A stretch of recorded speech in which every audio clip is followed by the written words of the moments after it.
Hello, hello, informal network of YouTube members.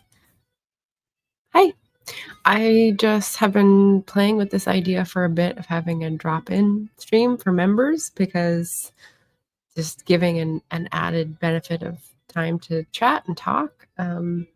So I've got a few topics, but I just wasn't sure if this would show up. I didn't see it, even though I scheduled it ahead. So if you remember, perhaps you saw it ahead of time, or perhaps you didn't. But I know that when I log in, I always see my member streams with a little tag at the bottom that says members only, and it's from like last Christmas. And so I know the thumbnails show up, but maybe not until after they've streamed.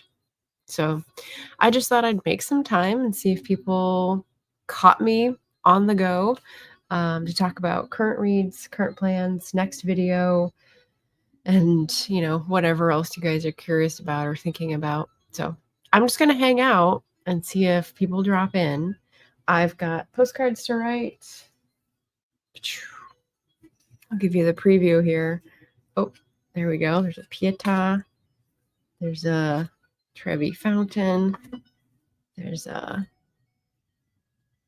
Crater Lake and a comic strip. So I've got 6 done. I've got 4 to go. So I'll just sit here and get some work done. I've also got checks to write to send that I prepped yesterday. So I'll just work away. Oh, okay. Did get a 30-minute notification. Morning, Greg. Yeah, I think I did it 79 minutes before. So I'm glad that something went out at least, that you saw it. If you're hanging out in front of the computer and you want to talk current reads, let me know. And I also made it a StreamYard thing instead of a YouTube live. So if you want to come on and just like chat on the screen, I can send you the link through Voxer. We could all have a party, just impromptu. If you're feeling like it. If not, no worries. But yeah, I've already started on a couple books this morning. I was trying to finish. I tend to get into a link where I'm trying to finish a book if I'm really close. And so I team up on it instead of reading a little bit. And this is the Oxford book.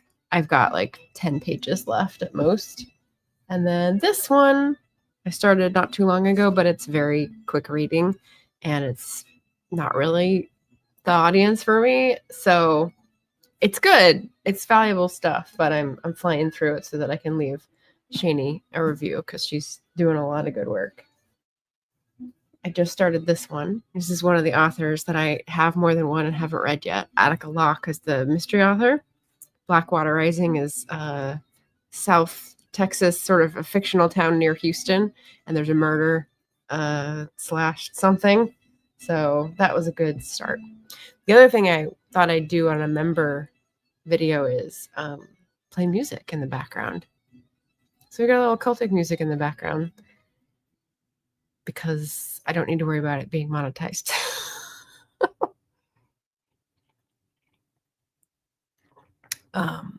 I've found a few good Celtic music CDs lately. Celtic music and quartet music and choral music. So that's what I've been looking for. And I think there's one more artist I want to find a CD of, but we'll go out and see if I find anything of Gregory Alan Isakov next time I go to Music Millennium. But since we're not talky here, I'm just going to work on my Patreon postcards. I want a way that my YouTube members can get a postcard as well, because if it's $5 on either platform, I feel like you should get the same benefit. But I don't know how to make that happen yet. So let me know if you're interested, anybody.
Oh, hello. Okay, so let me see if I can do this. I'm going to look at not the referral link. How do I do it from here? There we go.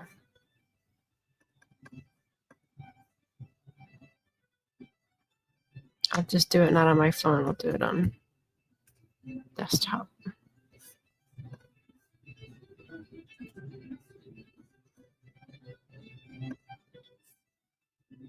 All right, and for anyone else tuning in, since I see Julie is here, hello, Julie. Hello, Eva. Eva just sat down to eat some lunch and saw this very elite stream happening. Hello. Yeah, I just thought I'd do a drop-in hour. I'm working on patron postcards, and I was thinking, I wish there was some way to like just send to the members if you're same level, because that is the level that I worked out that it was cost effective to send postcards with stamps. So that like no matter if you're on Patreon or if you're on YouTube and supporting me, you get the same benefit because it's fun. I like sending the postcards. So let me know if you have thoughts and you want to get in on that. Otherwise, if you wanted to come and just chat, because I was chatting about current reads, we could do that. Private party. Yeah. So that's what I'm working on because I do these in the first few days of the month. The other things I was going to cover was politics books I'm going to be talking about Wednesday, to-do lists, current reads, just stuff that's on my mind Monday. How are you guys doing? If you want to come on and talk and have it just be a little private Zoom, we can do that as well. I'll send you the link if you are interested. Julie or Eva.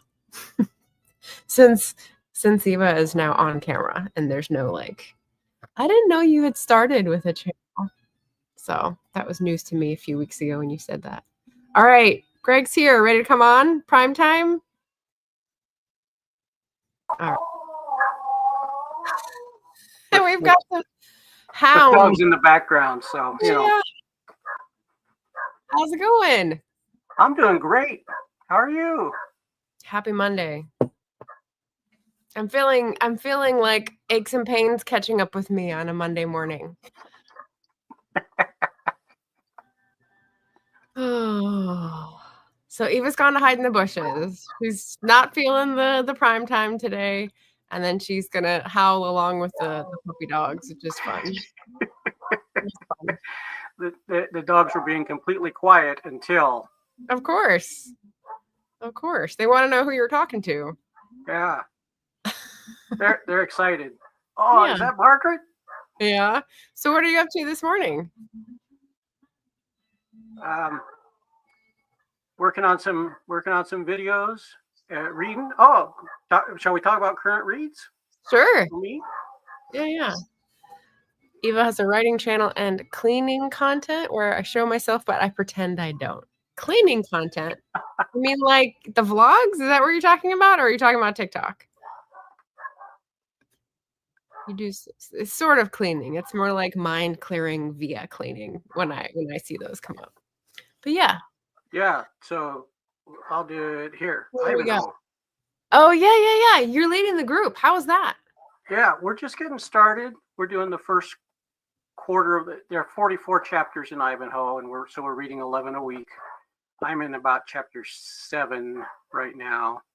That's a lot. And I'm enjoying it. It's set in the time parallel to Robin Hood. Okay. In fact, I think Robin Hood makes an appearance, but it certainly has that same flavor. You can see where Howard Pyle got all of his Robin Hood ideas for his, what's the name of his book? The Adventures of Robin Hood, or The Merry Adventures of Robin Hood, or so. Okay. One of the first. He was an American writer, but one of the first people to really popularize beyond the old ballads, to really popularize Robin Hood. Okay. And you can see how Walter Scott had an influence on him. See, at my level, I would have to say, so I guess Howard Pyle, maybe early 20th century, is what filtered down to like the Disney version that I grew up with. Because like right. And then the later comical adaptations that were live action. So yeah. It's, it started with Douglas Fairbanks starred as Robin Hood in a silent film, and then Ralph Flynn and a lot of others, all the way down to Kevin Costner. Said begrudgingly. Okay. Yeah. Yes, and all the spoofs. Yeah, right. Men in Tights. It's interesting to think about when the novel was just starting, how people were already doing historical fiction then, because it felt safe, I think, to characterize the era for theirs rather than criticize their own era. So I'm reading this one, and it's called The Great Derangement. Amitav Ghosh. And Beth Ann just left a comment that she read one of his books this weekend called The Hungry Tide. I haven't read any of his fiction. I mean, he's known as a big fiction author, but I picked this one up because it was climate related. Climate change in the unthinkable is the tagline. And he's talking about when the novel as a form started and when science as a modern form started and how they've affected each other. And I was like, wow, that's completely new and very inventive. So yeah, he's talking about assuming that things just go on in a regular, predictable way. That's a new thing. That's like relatively new to humans. And we've lost like the wonder and the awe and the fear and, like the sweepingness, I guess, of fiction and storytelling before the modern novel. And I was like, wow, this is really interesting. So yeah, I don't know if Ivanhoe What is that? Is it called one of the first novels, or how is it usually characterized? So Walter Scott is known as he is often called the founder of historical fiction. Okay. And in fact, there's an annual prize for historical fiction, the Walter Scott Award. Yes. And I'm not sure but he certainly did. He was prolific in his historical fiction. He wrote a lot about Scotland and the Jacobite Wars, both first and second Jacobite rebellions, and then this one's set in the time of Robin Hood. You've got the Lady in the Lake, which is Arthurian. So he wrote about a lot of different kinds, a lot of time periods within the British Isles, even though Scotland was kind of what he looked at more often than not. Mm-hmm. But yeah, this edition that I have of Ivanhoe it's a 1947 copy. It is slightly abridged, so I'm listening to it while I'm reading along, and they just leave out. It's like a sentence or two here. It's really strange the choices they made for the abridgment, but it does have these just phenomenal woodcuts. Oh, nice. I love when I find a really old book that has pictures and they have the like tracing paper across from it because they were the ink didn't want to smear, so they like protected the picture. I like that. Yeah. This one doesn't, but I have plenty of those on my shelves that do. That's very cool. Okay, so historical fiction. Who do you think of as the first novel? I know there's probably lots of different names thrown around. The modern novel.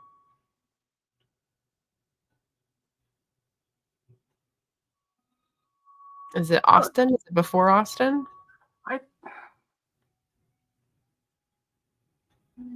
Austen, she was writing in the early 1800s, early to mid 1800s, right?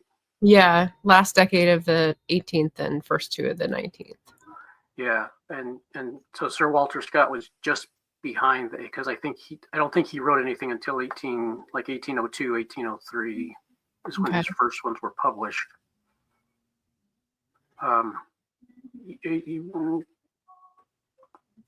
Daniel Defoe, Robinson Crusoe might be up there somewhere. He's American, right? Or is he just writing about the Americas? I haven't read this early stuff, so I'm way at sea. I thought he was English. English? But I haven't read it. I haven't read Robinson Crusoe. It's one of those stories you know everything about it because it's been popularized so much. Oh my goodness. He's not who I was thinking of. I was thinking of something different. Daniel Defoe, English trader, writer, and journalist, 1660 to 1731. Yeah. So who am I thinking of then? Who wrote Moll Flanders? That's Daniel Defoe, isn't it?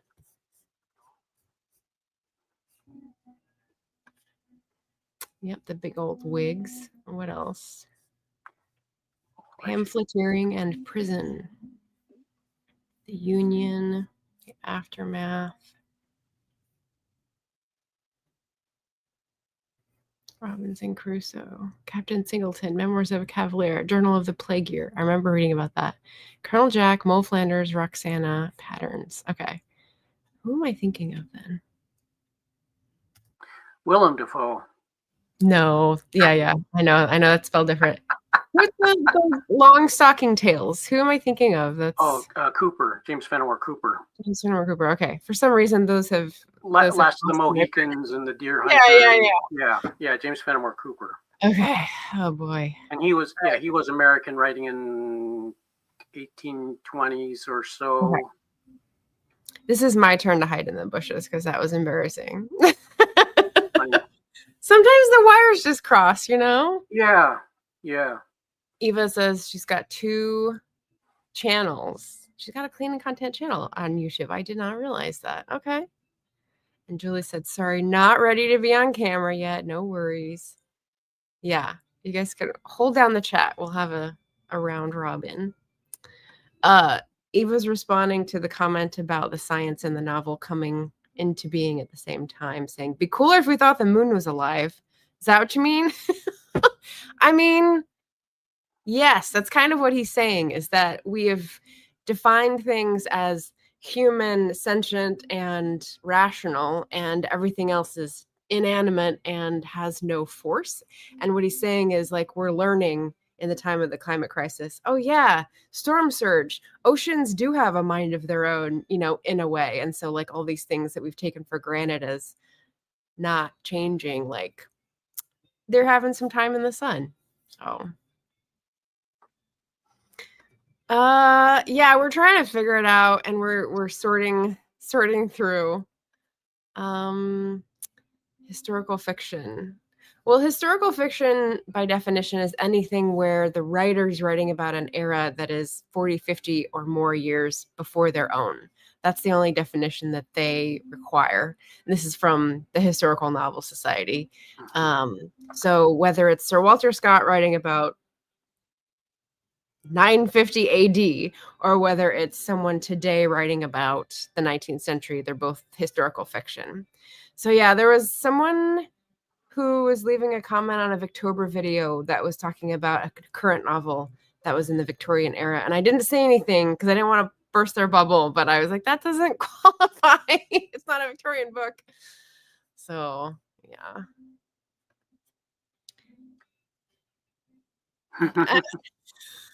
But you've heard of Last of the Mohicans, which is like my in for James Fenimore Cooper. Yeah. Yeah.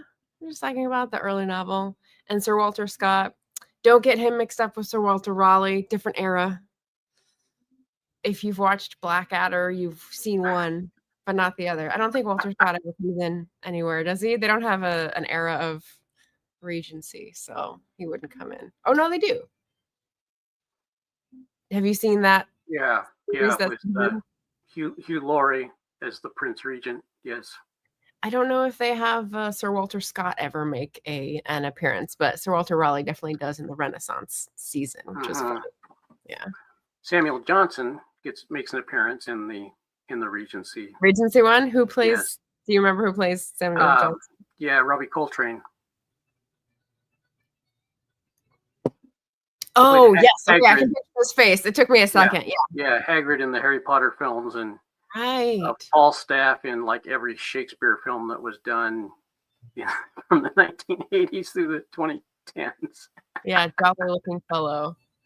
Yeah, so I'm sure they made him be a pedantic sort of. Yes. Yeah.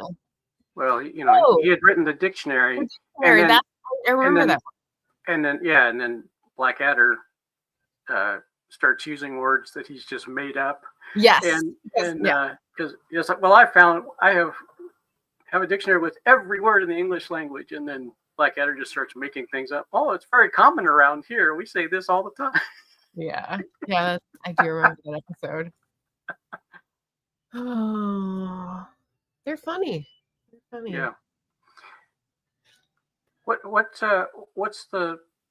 you say the line was for historical fiction? 60 years? 50, what did you say? For Historical Novel Society, it's 50 years, but I've seen other organizations draw the line at 40 years. The purpose is just that it's not within your own memory. Like, you didn't live through those times as an adult, so you have to do research. Okay.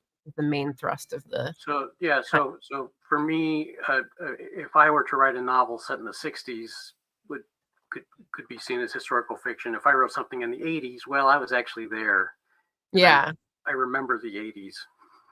Yeah. I was just thinking, so I think I said in the last couple live streams something about my mom writing up letters from when we lived in England. Yeah. And so I'm reading these at sort of in little chunks. And so I've gotten up to December, and there's really funny things. One of them is they took the family out for an Italian restaurant set meal, and it was £2.50 for a 3-course meal. So what? You can't even get a bowl of fries for that anymore. So some of the stuff is really funny. But at the same time, as I'm reading through her typed up letters, I've been going through this series, which I don't know if you ever saw this one. Oh, yeah. Remember this series? So I've got the VHS the originals, and All Creatures Great and Small was a 1980s TV show based on the novels, probably 70s or 80s, written by James Herriot and well loved by all, but they're classic 80s. But those are talking about the 40s.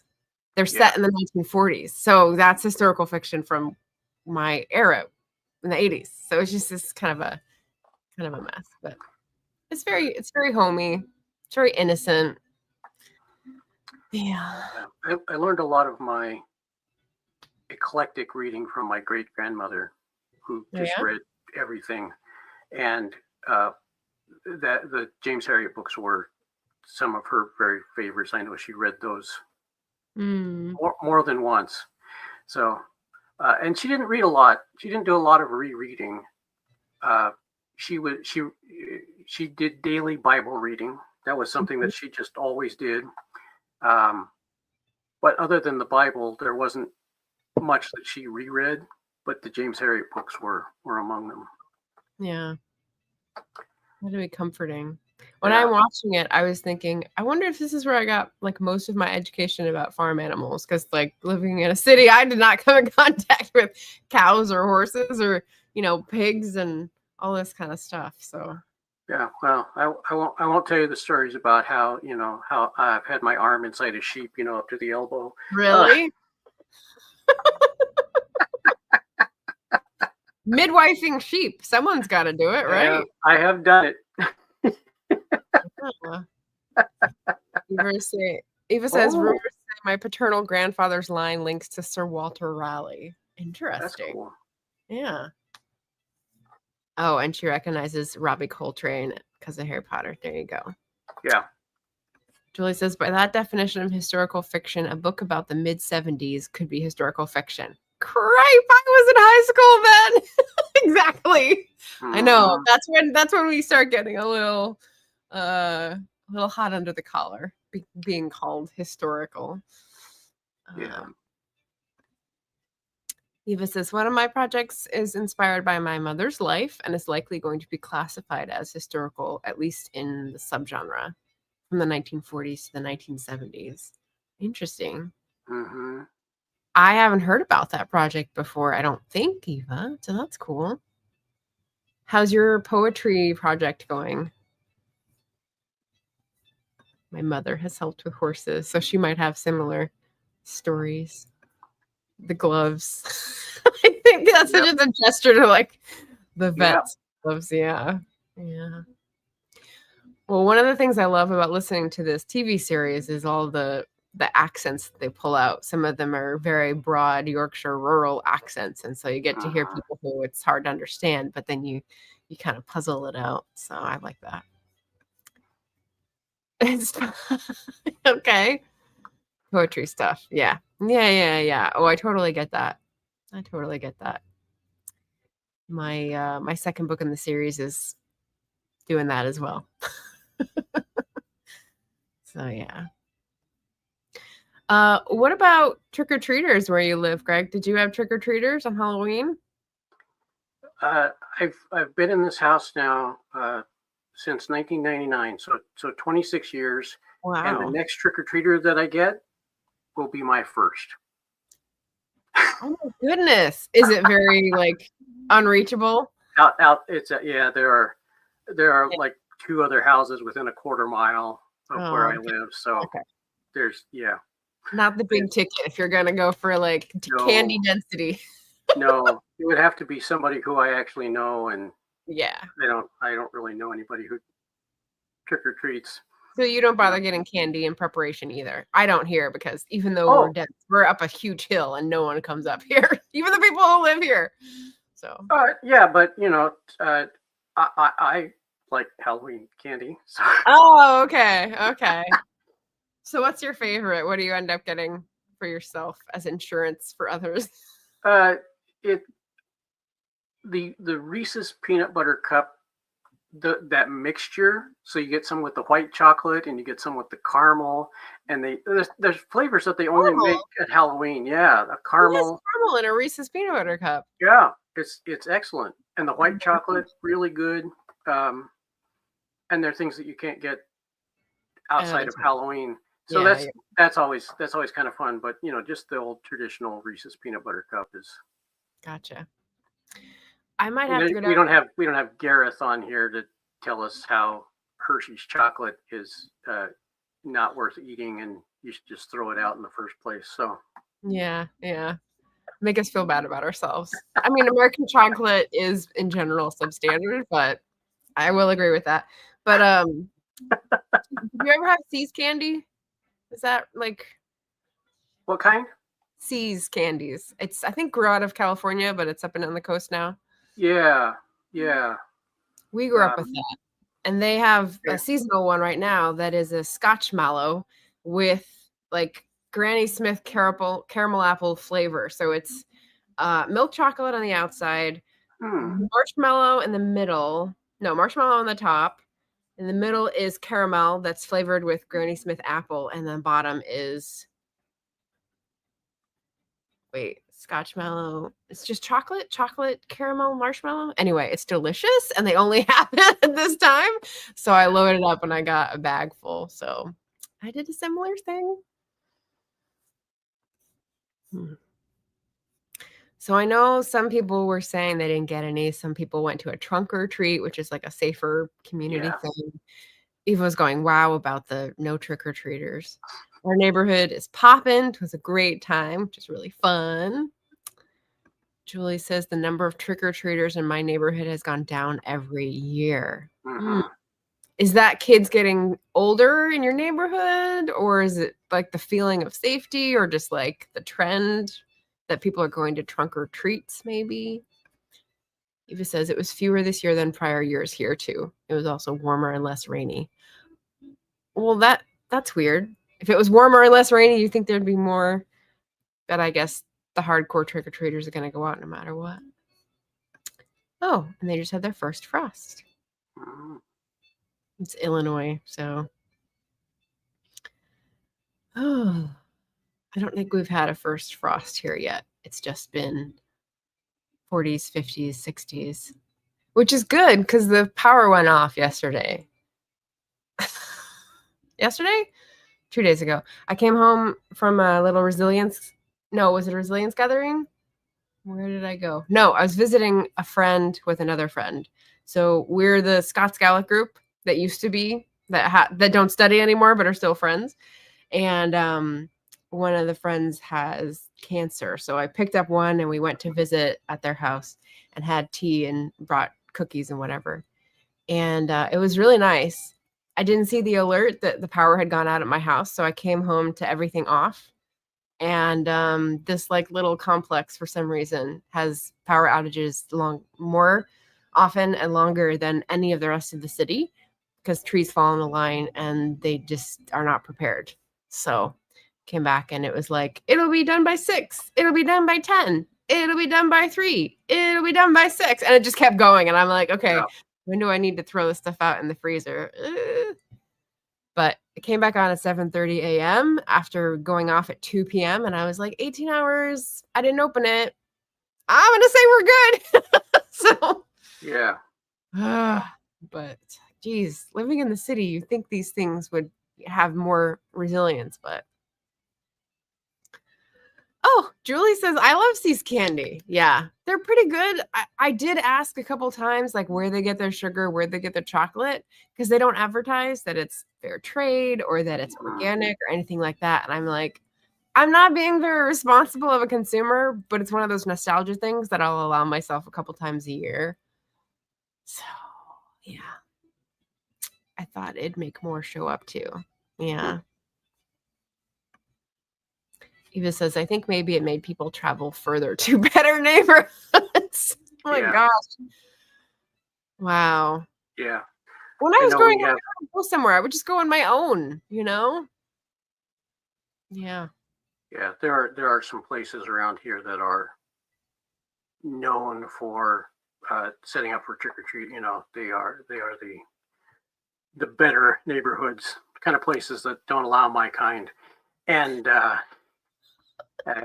they do get tons of trick or treat because that's part of what they promote, and everybody decorates their yards and people, and then literally get, thousands of trick-or-treaters coming through. It's it's a destination trick-or-treating place.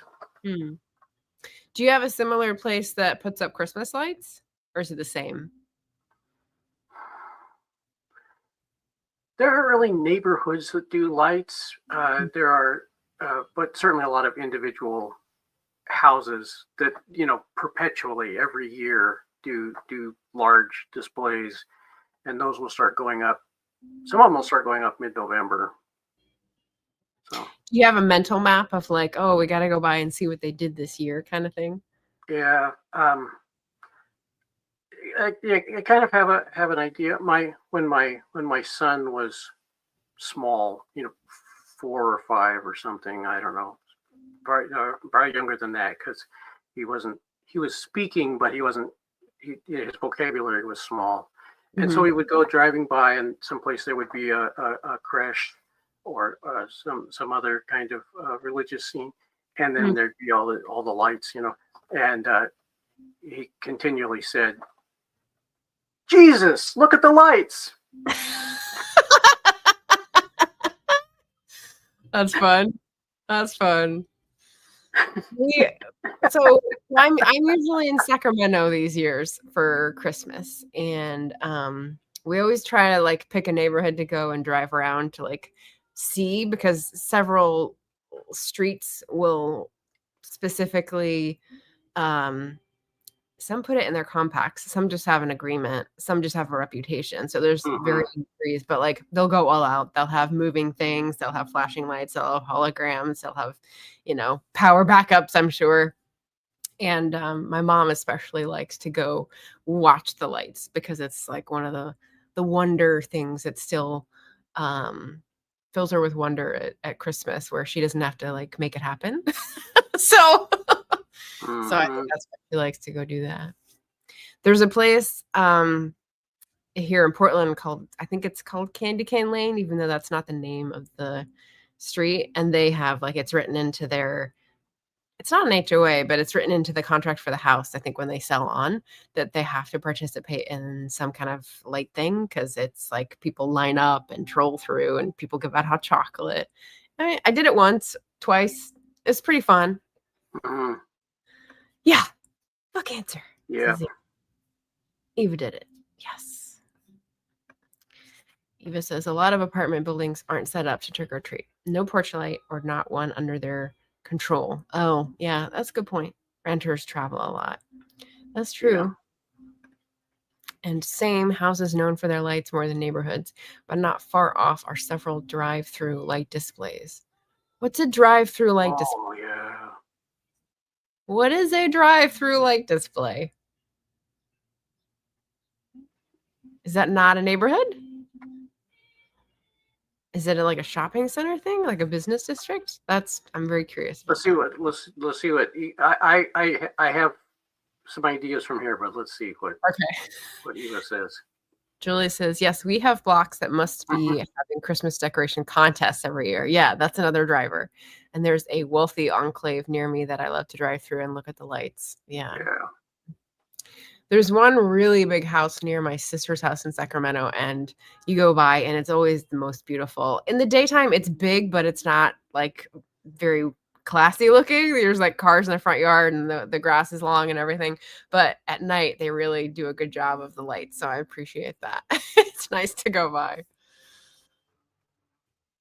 Eva says, Our Lady of the Snows hosts one every year, for example. Oh, okay, like a church sponsored. Is that what you're Hmm. thinking? Oh, at a racetrack. Now that's cool. Oh, wow, okay. It's The, so the church one is free, it's a shrine, and there's one at the racetrack you have to pay to mhm. drive through. The church, Yeah. we do tend to get more, churches in different towns around that do uh, manger scenes. So they actually, and a lot of times they have uh, camels and donkeys and Like real other. camels? Yes, yes. Whoa.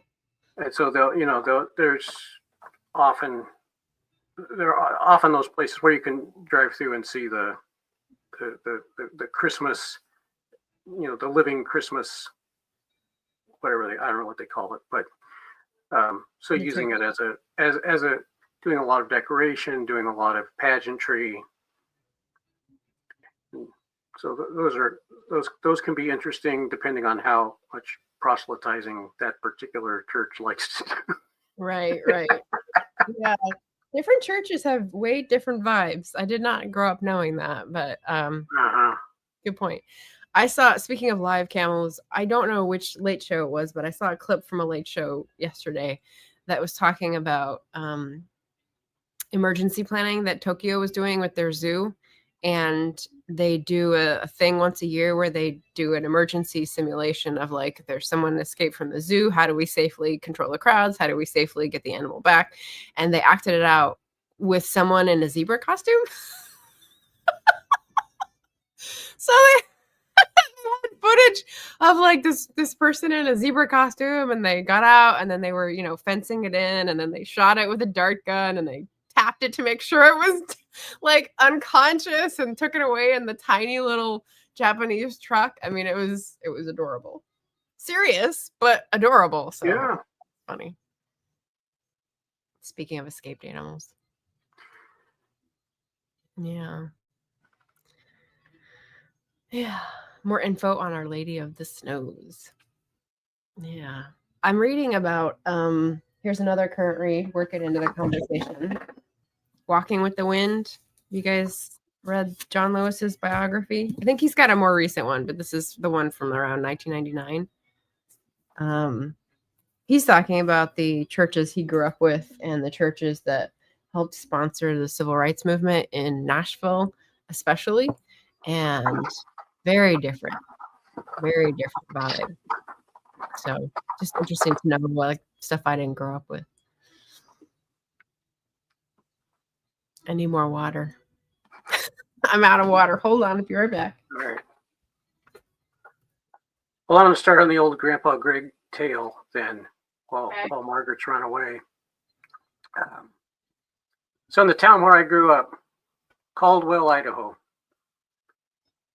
there is a creek that we knew was, on either side of town. It's called Indian Creek, and that's what it is. So, but they built Caldwell over the creek, so the roads and everything were all. The creek was completely buried under concrete and roads and everything else. And a lot of us, growing up there, didn't realize that there was a creek underneath. Mm-hmm. And then, must have been in the 1990s, there was a car wash, and the concrete underneath the car wash collapsed and exposed the creek underneath, which people didn't realize was there. Oh my gosh. And so the city council started doing some really smart planning and got a lot of urban renewal grants and other things. And they uncovered the whole creek, bought a lot of buildings and took a lot of buildings down. But they opened up the creek, and then they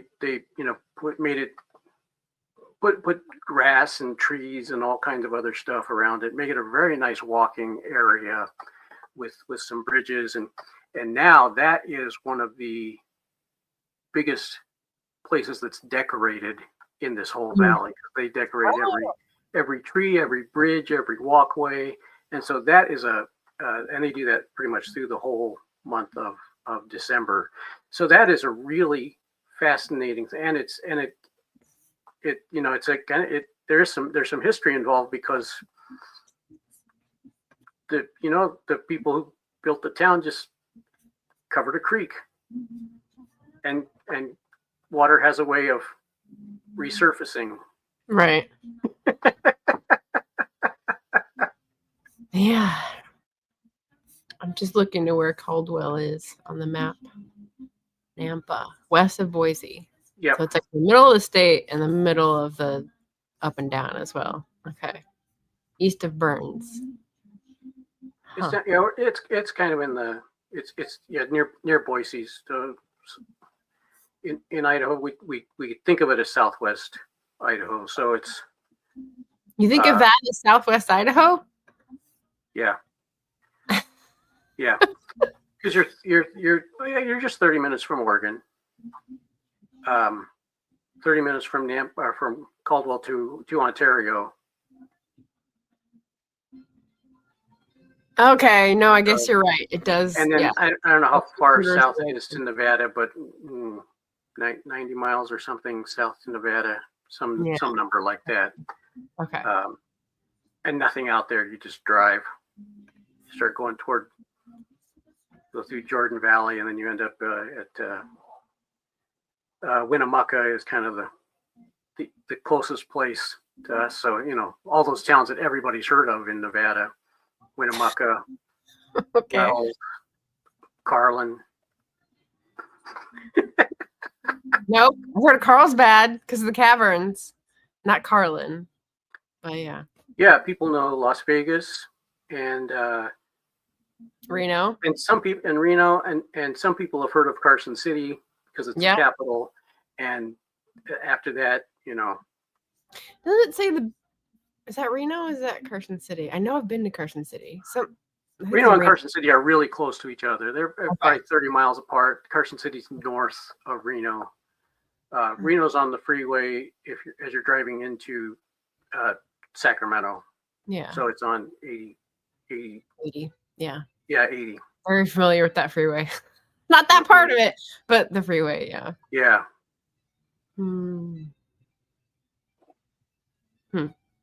Yeah, I think it's called daylighting the creeks in fashion nowadays. I've talked about the creeks that I didn't realize were in my town. Like I knew we had a creek, but only like 2 sections of it. And then I see it pop up in other places. And I was like, oh, as an adult, like the watershed, like you don't realize. Yeah. Yeah. More current reads. Julie says she's listening to Tilt by Emma Patty about the aftermath of a massive earthquake in Portland. Scary, but good. Oh, my friend Allison gave me that one to read. Lent it to me, but that was right before the renovation. And I was like, I can't take any more books. I got to move on my own out. So I gave it back to her. When was that? When did that earthquake take place? It's an imaginary one. It's a fiction book.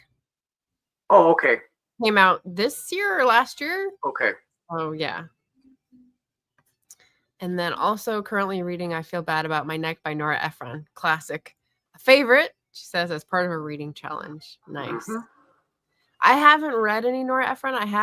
At one point, I had, I think, 3 of her books. And I just felt like I was being sold the way that she was writing. And I hadn't picked any of them up because I would open it and be like, it's not what I feel like.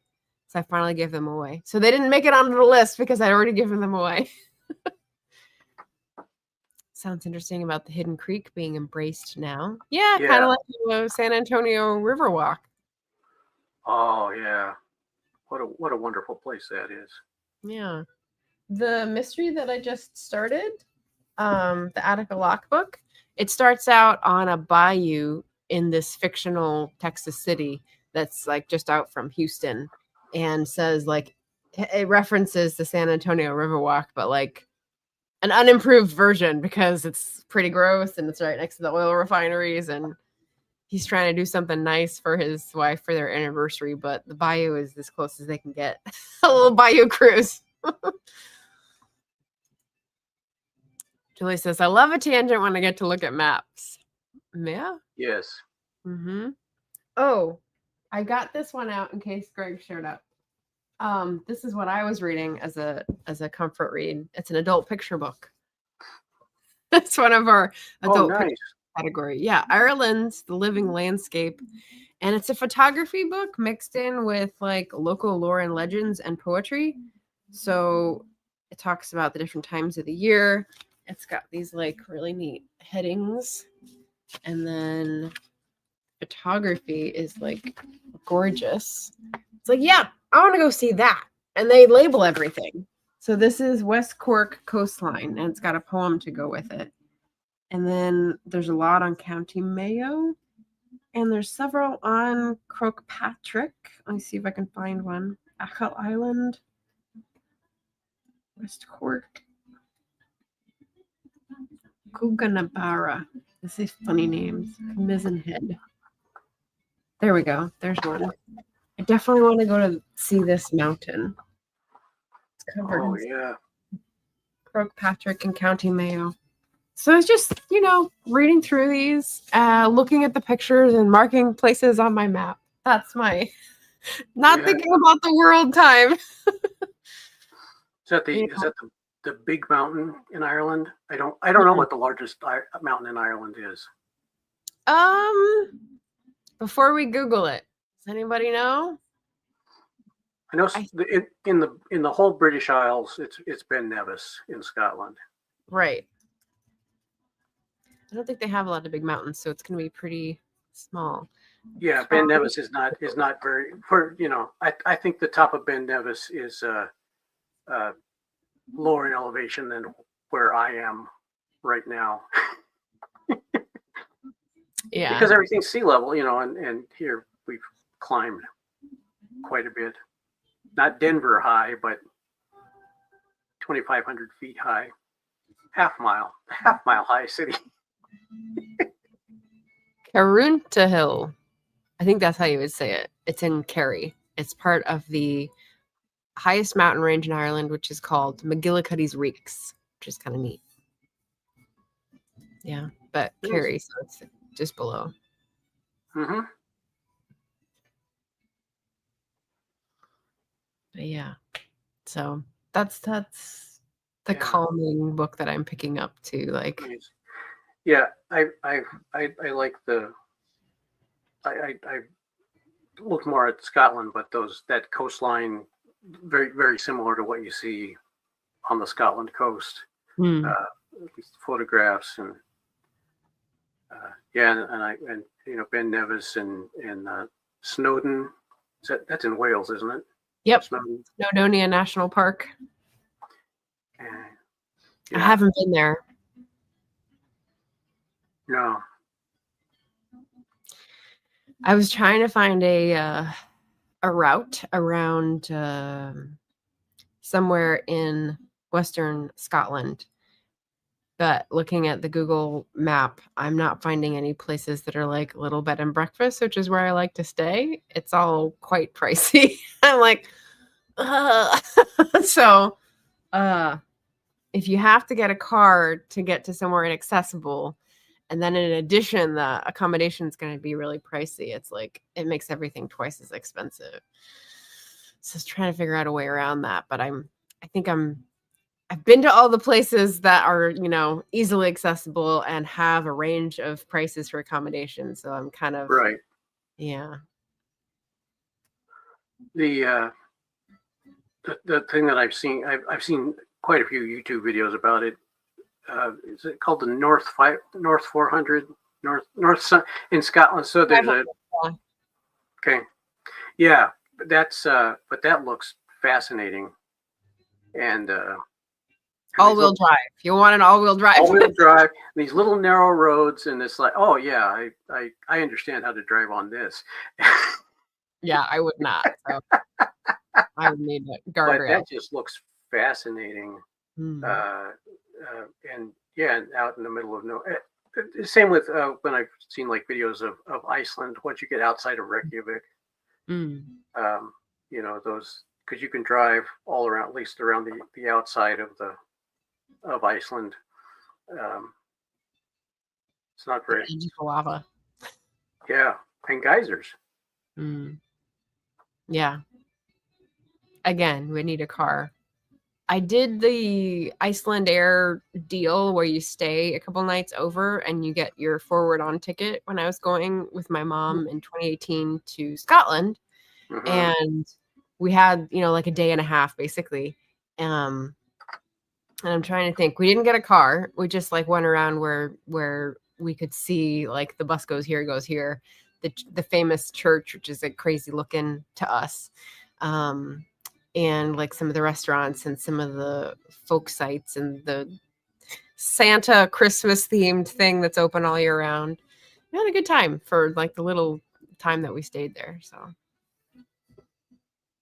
but very windy, very cold. I don't know where things are now, but I know back in the 80s or so when I was paying a lot more attention to the world of chess. Iceland had more grandmasters per capita than any country because they had two. They had Gotcha. two in a country of 100,000 or whatever the population, some very small number for an entire country, and so they had more grandmasters per capita than any country in the world. So I always thought was a fascinating statistic. Yeah. Are you a big chess follower or interested in cards? I was. Well, I mean, the Garry Kasparov days were. I really enjoyed that, and I was paying attention when the IBM Deep Blue, when Kasparov was playing Deep Blue, and so watching that some of those early AI simulations start coming out, and watching how computers had learned to play chess. There's the same thing happened with Go, and there's a documentary about the world Go champion who was beaten by a computer, and the move that the computer made was completely out of character from what any human had ever played, because the computer was just playing for a win, and you just count up stones. I don't know enough about Go to tell you, but you count stones, and whoever has the most wins, and you just have to win by one, and you win. And so the computer made this really odd move, but it was able to find a winning play by putting a stone out in the middle of nowhere. When was that? Was that in the 80s, or is that more? No, I want to say early 2000s. Oh, okay. I think. I don't know. I don't remember the name. I can't remember the name of the book that I read. There was a book that had kind of three areas of computing. It's starting with John Newman, who was doing some of the early CIA computing, and that talked about Richard Feynman and the work that was going on at. I don't know about any of that. It's interesting. And then the third section, Benjamin. It was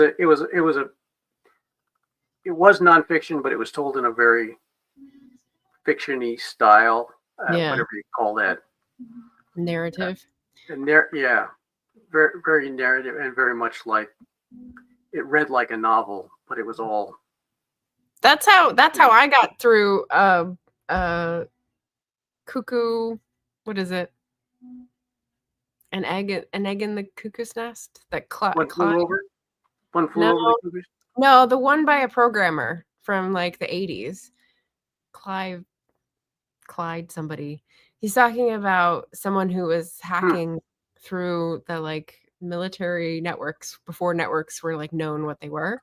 And he traced it's something about a cuckoo's egg. An egg? The cuckoo's egg? Yeah. Cliff stole the cuckoo's egg. There we go. Okay. Yeah. That was really a propulsive read. So, and it's timeless. So you probably really enjoy that. I think Eva finished lunch and had to move on with her day. Yeah. Julie says Iceland fascinates me. Yeah. Very different. Yeah. And very isolated from the rest of the world, I think. So that's developed differently. And yeah, it is a cool thing when things like that open up. First contact. Or second contact, since we probably had Icelandic visitors hundreds and hundreds of years ago. Yeah. Yeah. Well, that's cool. Greg, have you ever gone over what's behind you on your wall to explain your decoration choices? I don't know that I have, so I will. Yeah. The book I was thinking of is The Maniac by Benjamin Labatut.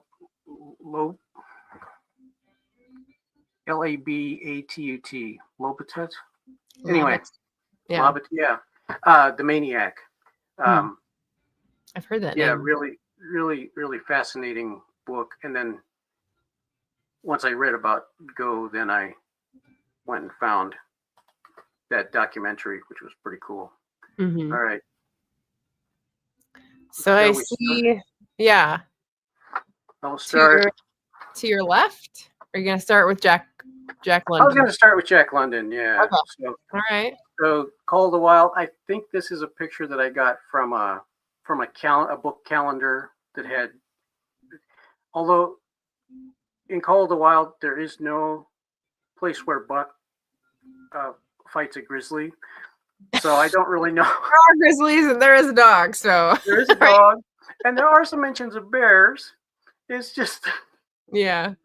I don't think that scene is actually from Call of the Wild, but I still like it, and I love Call of the Wild, and I love Jack London, so there it is. Nice.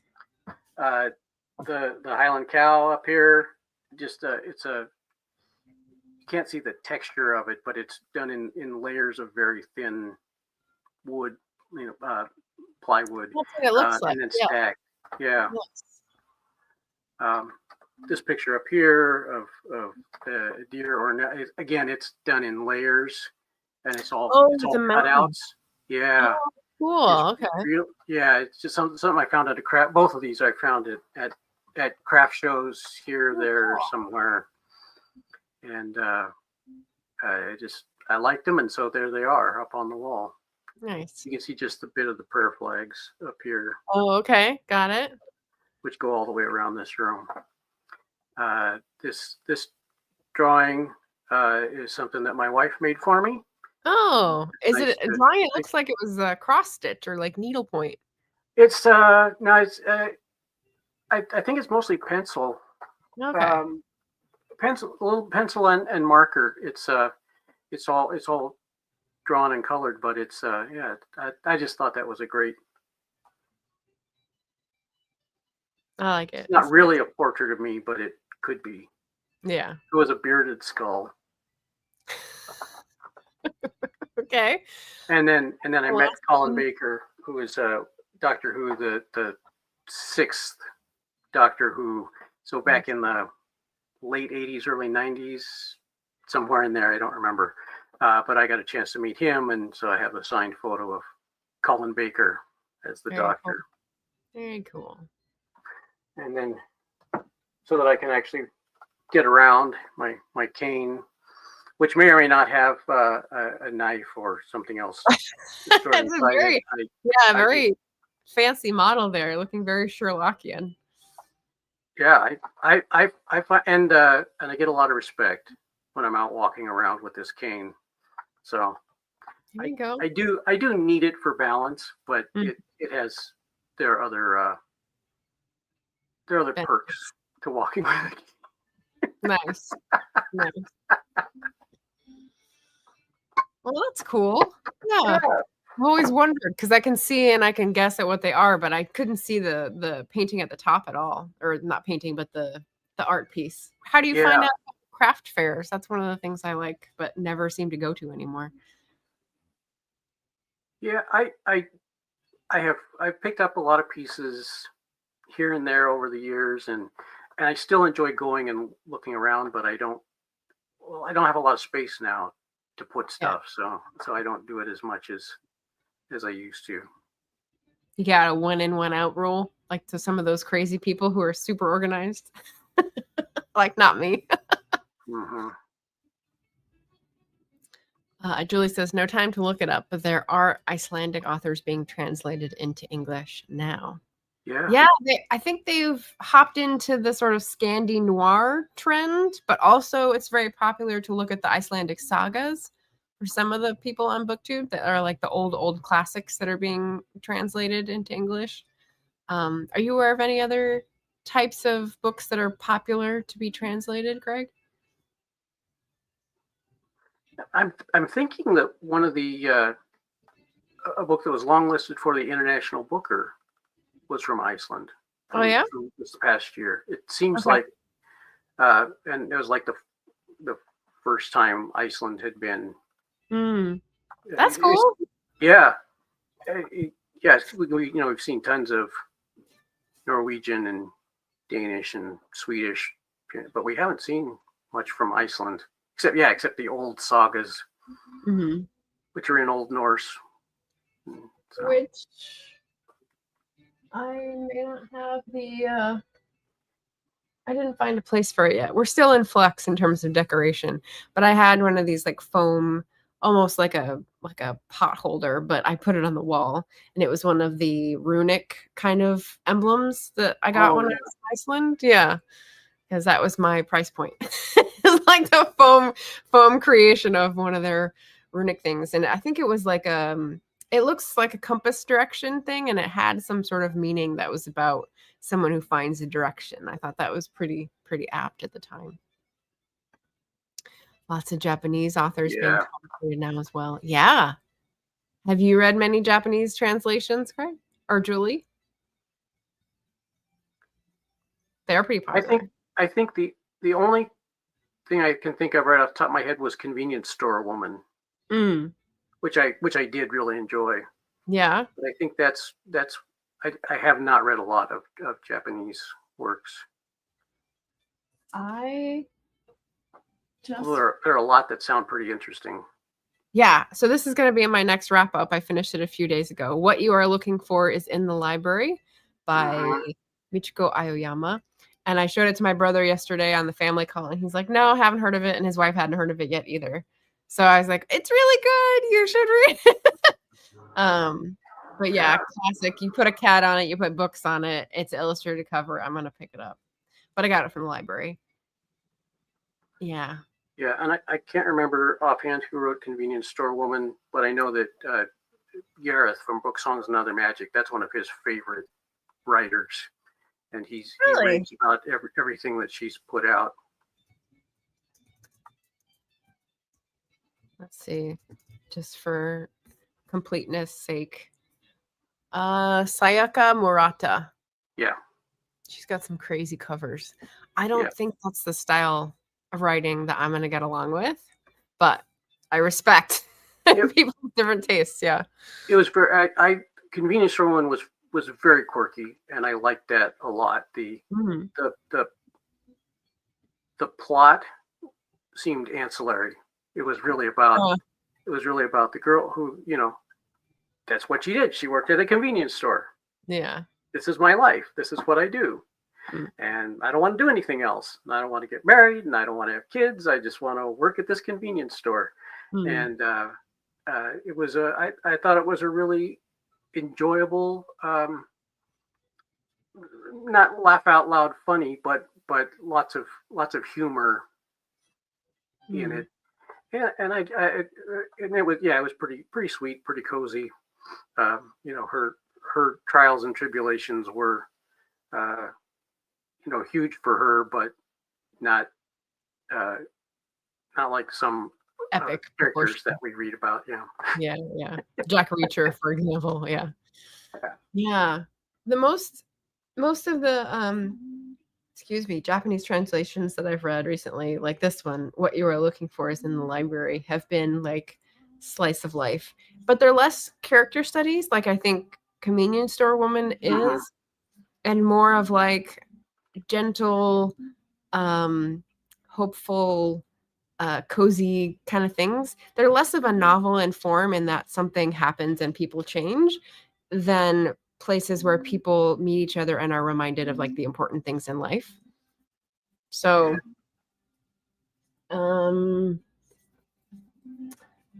what did I just get? So I've got translated. Are these translated? No, this is bookshop themed. More translated. And I did just pick up this one, which is a classic, I think. 20 years old, The Cat Who Saved Books from Sosuke Natsukawa, but I haven't read it yet. But I don't know if it's going to be like, whoops, put it around another book. I hate that.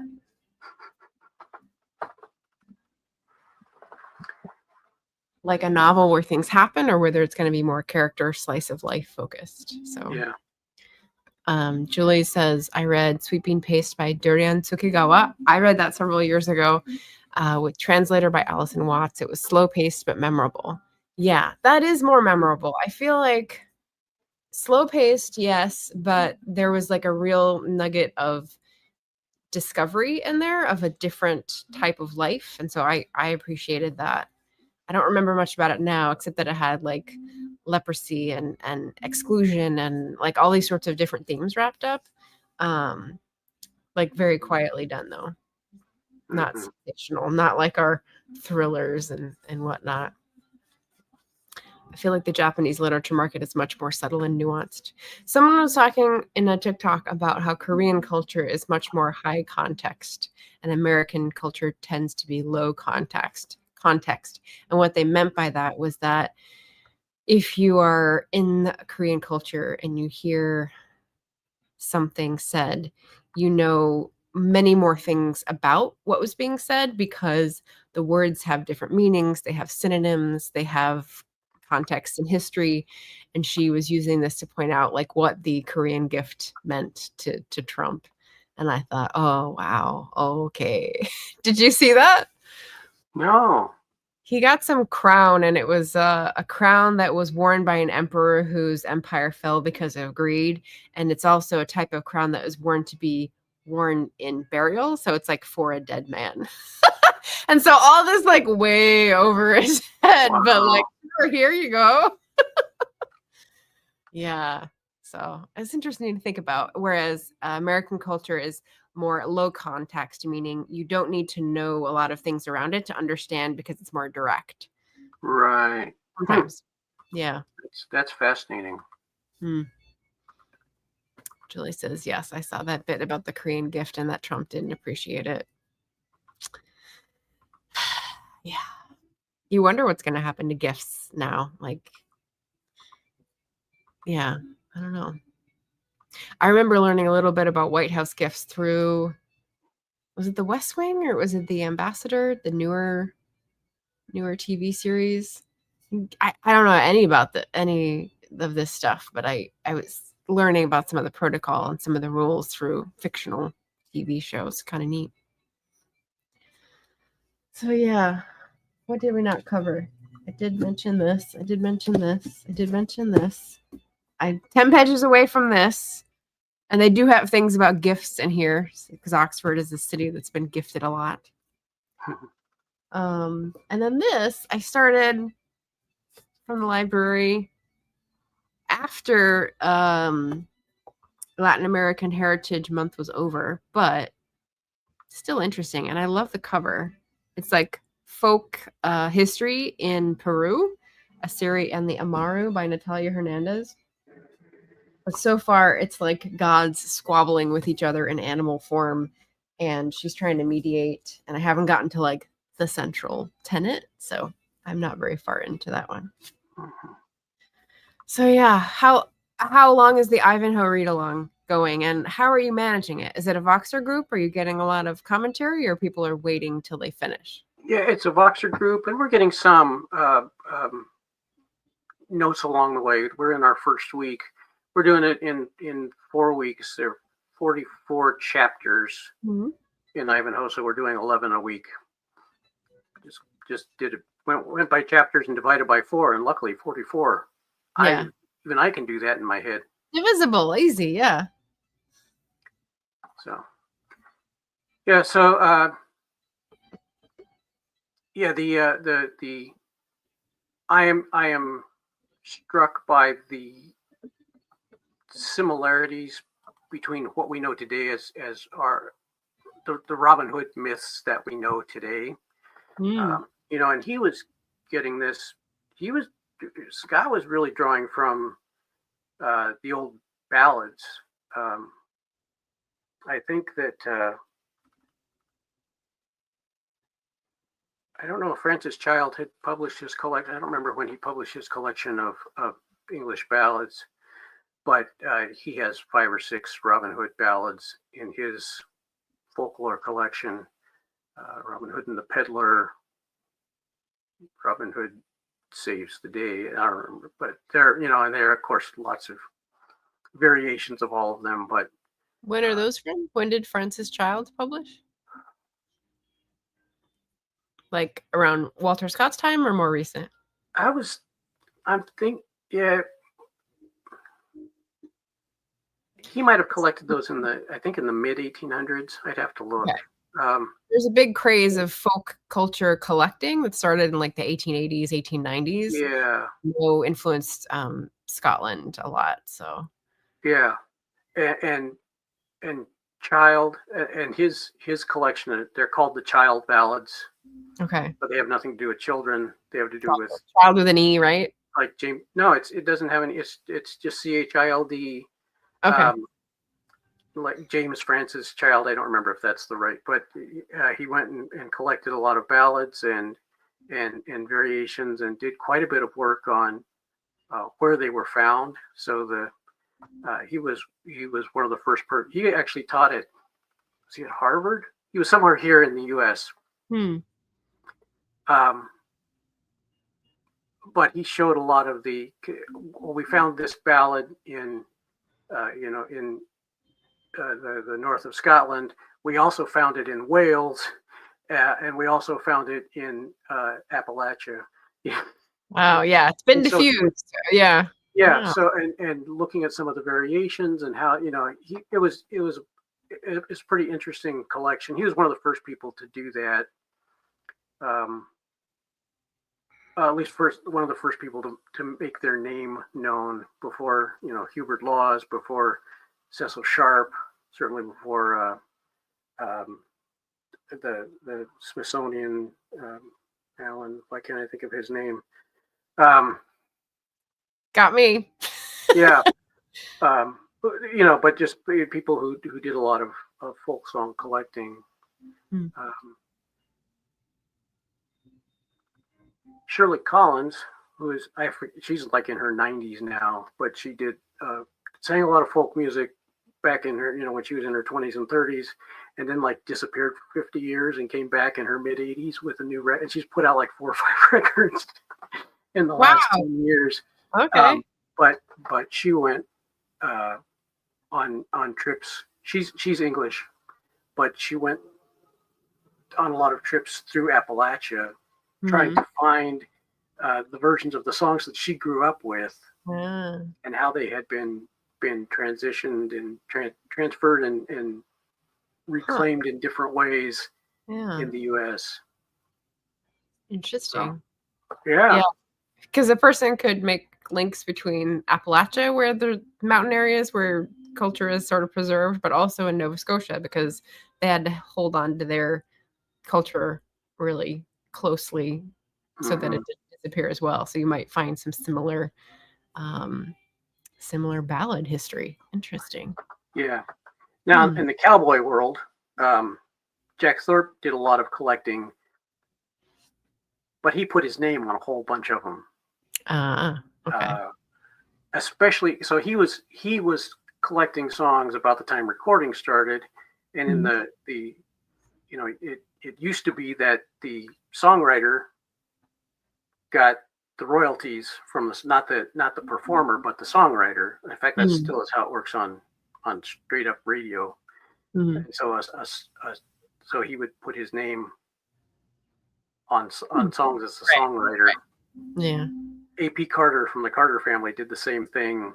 It was and the payola scandal that happened was because DJs would get paid they would get songwriting credit even though they hadn't, and then they would play. So Dick Clark is on he's listed as a songwriter on a lot of songs from the 50s, even though he never wrote a song, but he was a DJ who reached a lot of people, and so they put his name on there. So every time he played it, he got money.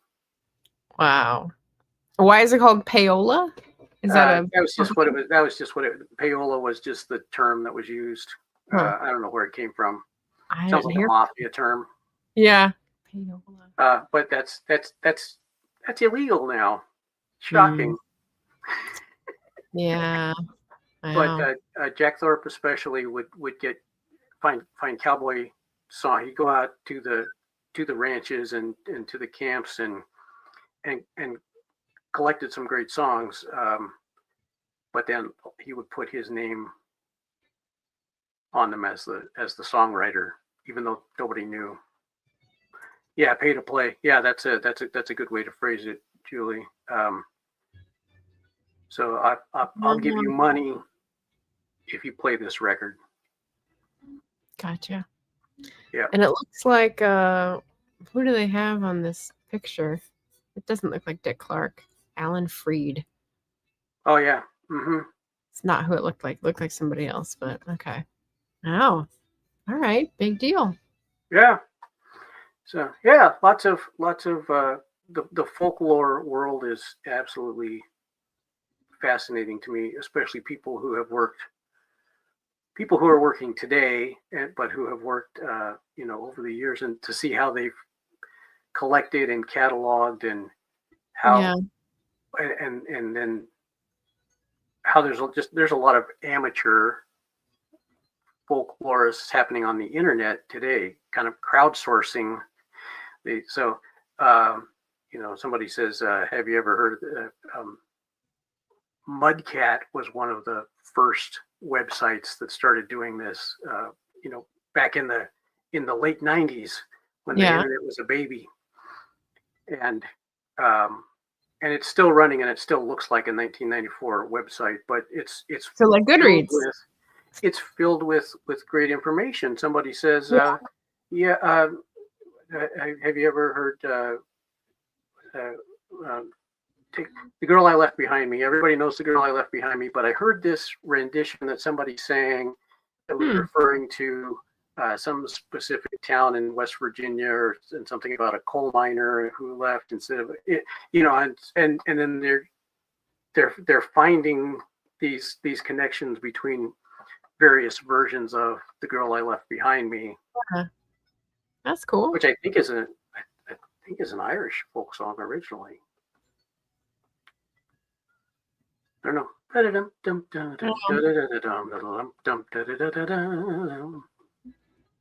don't know.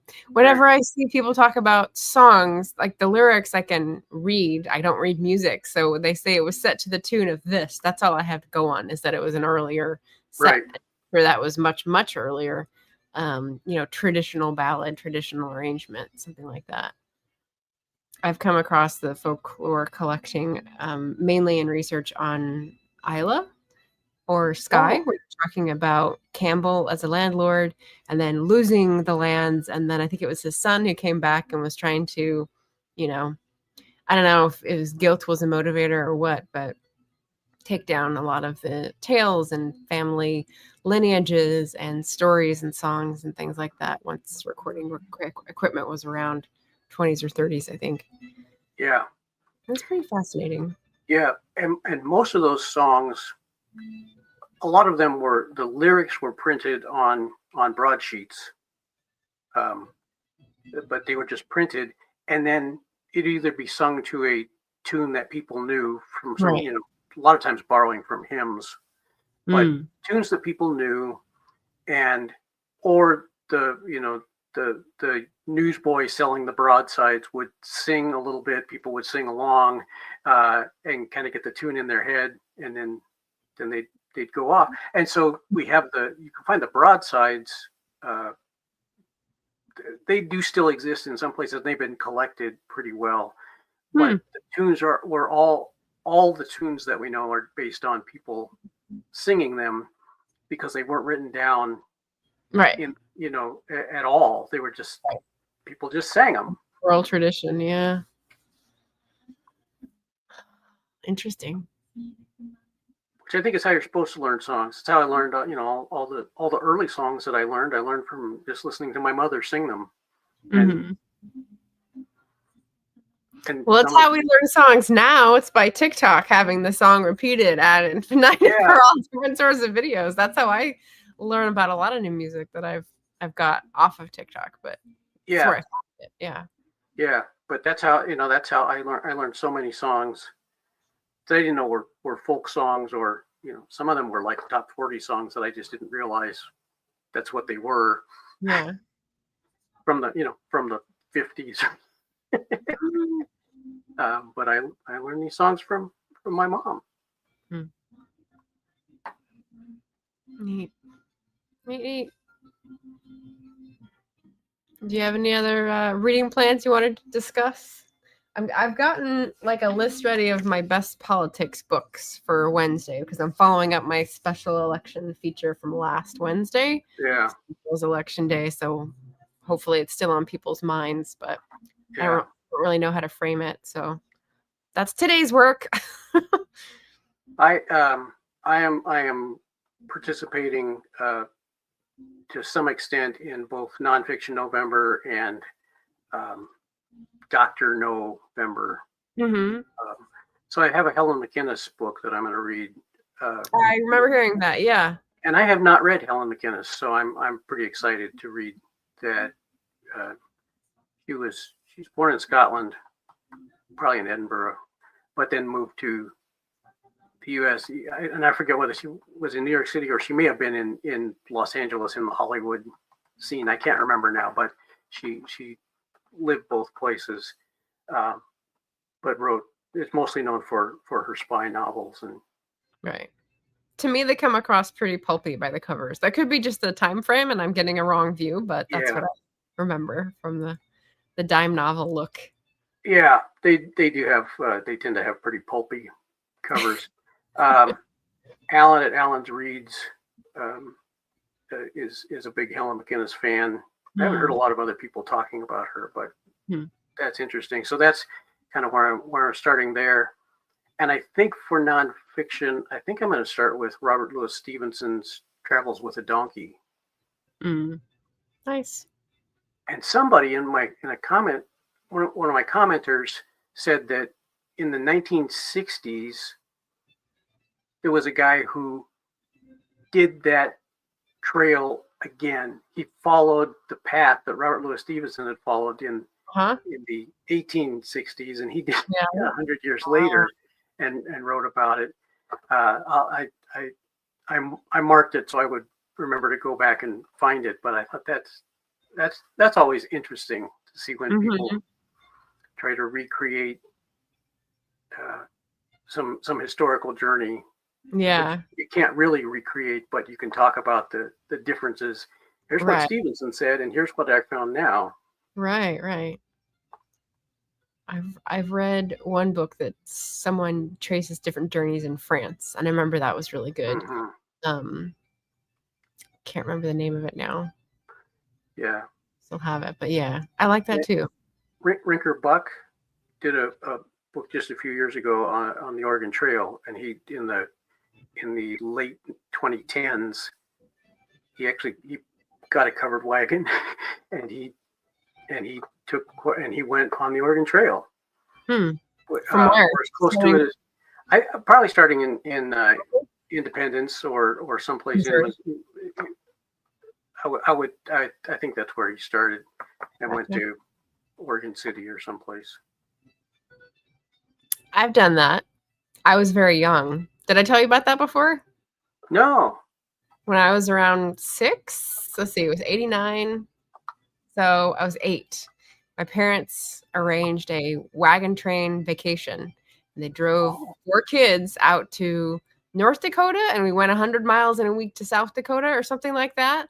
We used a covered wagon, rode horses, had like a mess tent and whatever, all this kind of stuff to see what it was like. And it was a disaster. So family lore is funny. Yeah, it's very popular in the family lore. Everything went wrong. But it's fun to talk about those, right? Yeah. It sounded like a good idea at the time. Exactly. And then it was hotter and drier in the place we were in the Dakotas than it was in Death Valley that year at that week. So, not a place you would want to be today. All right. So Julia's signed off, back pain, and wanted to let us know her next book is Woodworking by Emily St. James, which Nice. Emily St. James is the speculative fiction writer, right? The one who did Station 11? Emily St. James Mendel? Or is there a different Emily St. James? That's Emily St. John. Oh, St. John. Yeah. Okay, so this is a different Emily St. James. Yeah. Okay. I don't know if she says St. John or St. John. I'm not sure how she pronounces it. I don't know if she I was shocked when Irish way or not. Jane Eyre was pronounced St. John. I was like, what? Yeah. But yeah. I read a mystery set in Ireland by an author whose name you would recognize if I could come up with it, but his police detective was St. John. Rankin? No, that's Scotland. Ireland. I don't know Irish. Like the Dublin Murder Squad? That's contemporary. All right. Well, if you think of it, you can. Yeah, this is it's a contemporary. I think it was set a few decades ago. I can't remember, but it just came out in the last. This one that I read came out in the last couple of years. Okay. But he's one of those guys who gets. He's one of those Booker people. You know, it seems like he's always. They always are talking about him for the long list, and Gotcha. And man, I can't think of his name.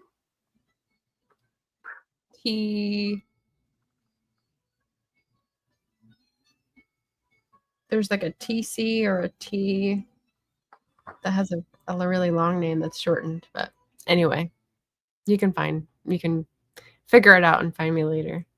But this has been fun. Yeah. Thanks for jumping on and like having a fun discussion face to face. Yeah. I was just like thinking about doing this on a Monday every once in a while for members because, like, you know, so you have something special. So yeah.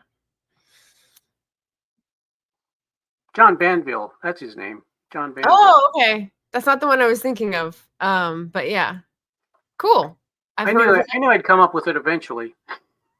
Yeah, there you go. There you go. Cool. All right. Well, thank you. Thanks for letting me jump on. I've had a good time. Excellent. And I'm glad I got to find out about not only the decorations, but also some of the thoughts among the reads. It's been fun. Yeah, it has. All right. Well, I'll just end the stream. I'm going to get some lunch together and hope you enjoy the rest of your afternoon. Thanks for hopping on. Yeah, thanks, everybody. Okay. Bye.